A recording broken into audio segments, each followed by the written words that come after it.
I remember in the mid-'70s when this magazine High Times came out, and it was really a revolutionary sort of an FU magazine about pot. Right. And now it's become a must-read Bible for marijuana users and for Congress and clinical studies and that sort of thing. And joining us now live, I don't know where he is, but Dan Skye, who is he's in New York. I guess 718, that'd be New York. Should we give your number out, Dan, on the line, on the phone here? No.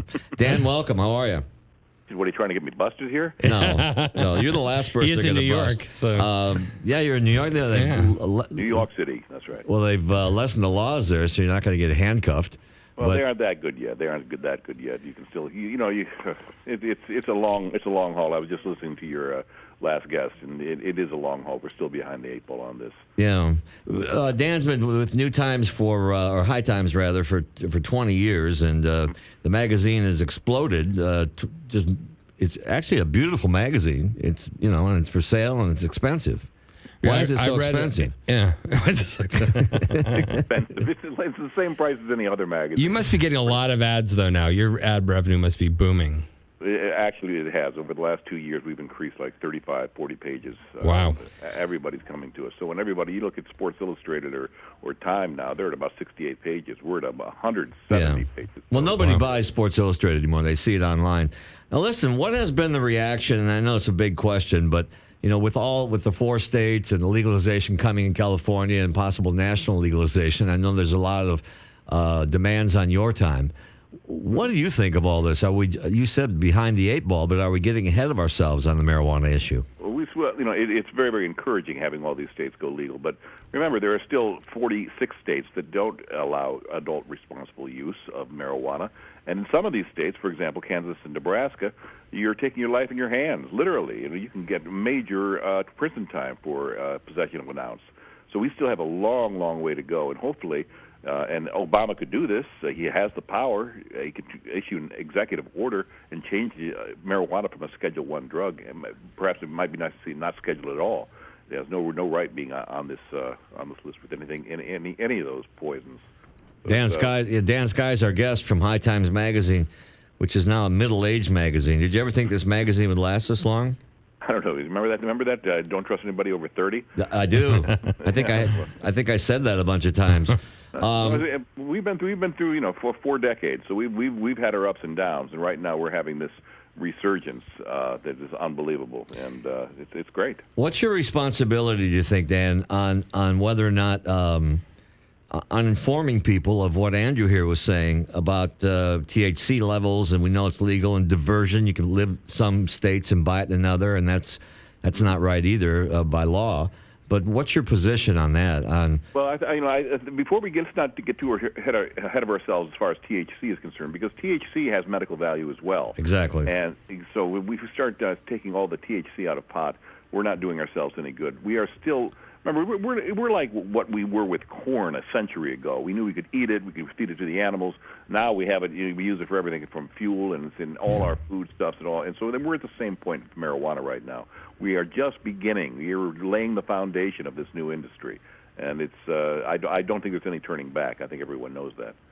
Yeah, I think Dan, you're absolutely right that there's no turning back. The question that I've been posing, though, is that what responsibility do we have to sort of create the regulations that control marijuana and use it as a drug properly?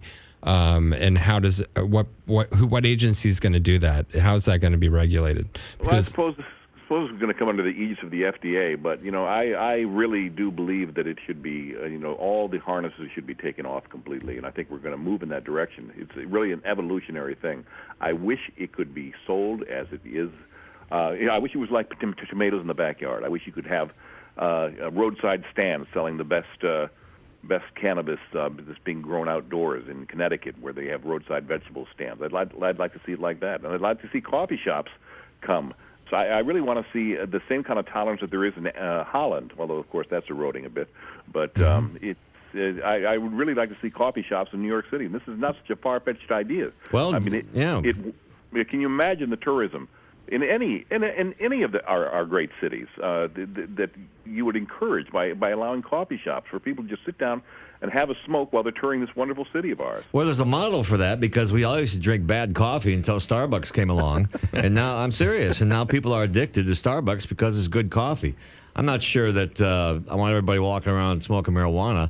No, we're not talking about walking around. We're talking going into coffee shops. No, I understand that. I'm just saying my position is I could care less as long as you don't run over me or a family of four. And I don't think that's going to happen. Right. See, that's the first thing the politicians bring up. They'll bring up driving, and the fact is there has been no change in. As a matter of fact, there's been fewer fatalities driving in Colorado. There is more and more evidence coming out that people who smoke pot are better drivers, and this is something that we also have to get around our head around as well. That people are not bad drivers when they're smoking pot. Believe me, they're showing up in dispensaries in their cars, and they're driving away. I mean, not that they're smoking in their cars, but most people who do use marijuana medicinally are using it every day. So let's get realistic about this. Yeah, I'm on your side. I Timothy Leary was a dear friend of mine. We did a lot of drugs together, and we drove around on acid. So I don't see how any of that justifies it, honestly. No, I don't want Dan. I don't think Timothy Leary is really the poster child of good driving. Well, I mean, Timothy Leary, though, there was a point with Timothy, though, in that there was so much excess that it kind of ruined that whole movement, right, Dan? Well, LSD is we champion LSD as well, but it's not in the same realm as marijuana. LSD is a wonderful eye-opening substance and should be used carefully by adults. But I think we know it's I think really what we're talking about is adult responsible use of cannabis. We know that it's a benign substance. We know that it's innocuous. And it's time to get real about it. So, well, Dan, in some ways I agree with you. In some ways, though, I do have to say I've met a lot of people and treated a lot of people that have had psychiatric issues related to chronic marijuana smoking. So they paranoia, panic attacks, drug-induced psychosis. I think you'll find most of those people were already prone to that to begin with, and absolutely, I agree with you. There's a threshold for everybody, but we're not educating people about exposure to marijuana can actually push a certain group of the population over that threshold. I mean, you can say alcohol doesn't really hurt anybody except for the 10% of people that are alcoholics or 12% that are alcoholics, but there's still that 12%, and you have to address that responsibly if you're going to regulate. Well, I'm not saying that it's a panacea by any means, but the fact is we're talking about, once again, adult responsible use. Nobody. If you legalize, you're not going to see an increase in marijuana use. It's going to stay pretty much the same. Right. People who are smoking now are smoking, and they're not smoking more. They're not smoking. Jack Daniels is legal, for Christ's sake, so I don't run down to the corner and buy Jack Daniels just because I can. But you're not really answering my question, though, because we agree with that. I agree with that. I agree that marijuana. Jack Daniels, you know what you're getting. Yeah, Jack Daniels. Yeah, you don't know what's going on with pot all the time, and also you don't, kids get it, or adolescents get it. But the thing is, we are creating this infrastructure already in Colorado. Okay. There is mandatory testing of strains and so forth. Yes, I agree. There has to be some kind of regulatory commission because we want people smoking healthy substances. So, yeah, there has to be some aegis for this. I completely agree. You're listening to KLEAN Radio. Follow us on Facebook, facebook.com/KLEAN Radio, all across the country. A lot of big news coming up with this network. Big things are happening. Hey, Dan, you're on your way to Amsterdam. Times are changing over there, too, right? Yeah, I mean, as we seem to be getting more and more favorable toward marijuana, they have a very conservative government. And although the coffee shop scene is still going strong, about 150 coffee shops have been forced to close down because of new regulations. A lot of these regulations are ridiculous. They've been, they've had a coffee shop going since the early 70s, and suddenly they say, okay, let's not have dispensaries around schools. Now, the dispensaries have never allowed any kids into their shop. The kids know that it's a cannabis shop. They know it's for adults only, but suddenly you have these new rules that come in, and suddenly all these people who have going concerns have to shut down.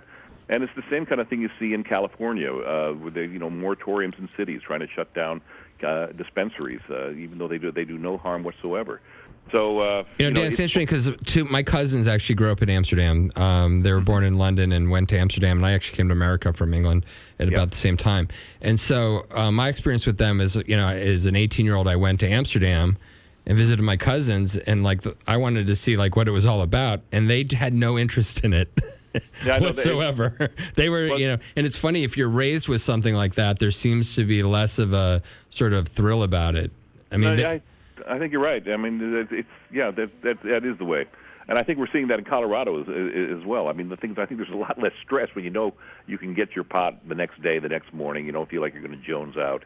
It's a nice feeling. Dan Skye's our guest. He's the editor of High Times magazine. I asked the stupidest question ever in Amsterdam. I was there doing one of the Olympics that I hosted, and we were there following an athlete or something. And I said to my tour guide, I said, we were on the canal, and I said, what's the deal with this neighborhood? Has everybody got the same name? Right. And he said, why do you say that? I said, well, all the mailboxes have the same name on it. He said, well, that means mail. Good job. Good job, huh? I think we're still in the coffee shop there. Yeah, I know. What about this issue with like edibles and kids' edibles? Things like these juices and gummy bears, and that just seems a little irresponsible as well.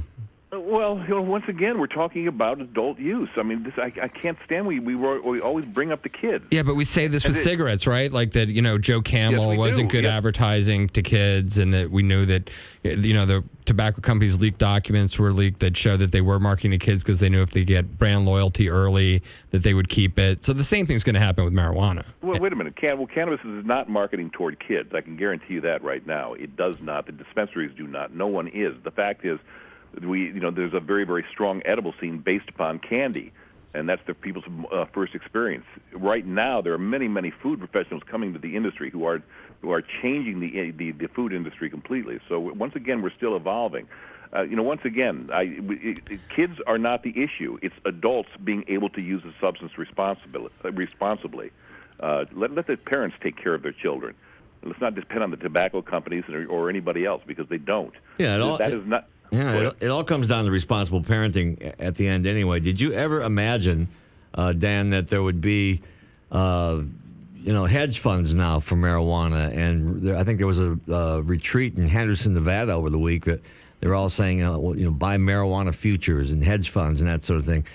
Are they ever going to get control of the money here? Because you can't bank a lot of the money. I mean, what about that side of it? Well, that's tough. This is an all cash business, and once again, we have a long way to go. Some of those penny funds I wouldn't invest in yet. I think we're not quite there. I think people should, if people have money to invest in a business that is making something, just like any other company in America. This is a company that is actually producing raw materials here in America. Invest in a company that's doing that. Don't invest in the stock market. Invest in a company. That's what I say. Dan, have a safe trip to Amsterdam. Be careful over there. Hey, thanks for joining us. I think the magazine. I think you provide some perspective in this whole thing. There are so many issues involved, and I like that the magazine addresses these, especially online as well. I like the idea, Dan, also just that you have a forum where people could speak, and it would be nice to see some differing opinions on there as well from the other side a bit more. Maybe, I know you guys sort of are pro-marijuana all the time and debunk stuff as much as you can, but there are some issues that I do think need to be addressed from a health standpoint. We address them, but right. we're cheerleaders for pot. Let's put it that sure. way. When was the last time you watched Reefer Madness? I know it too well. Honestly. That's the craziest thing ever. Hey, travel safely. Thanks for coming on, man. Thanks, Dan. Thank you. There he is. Nice comments from him, and to put in perspective, I mean, when that magazine came out, it was kind of meant to be like the Playboy magazine. Yeah, it was a joke. They're just going to have one issue. Yeah, centerfold and that sort of thing. Yeah.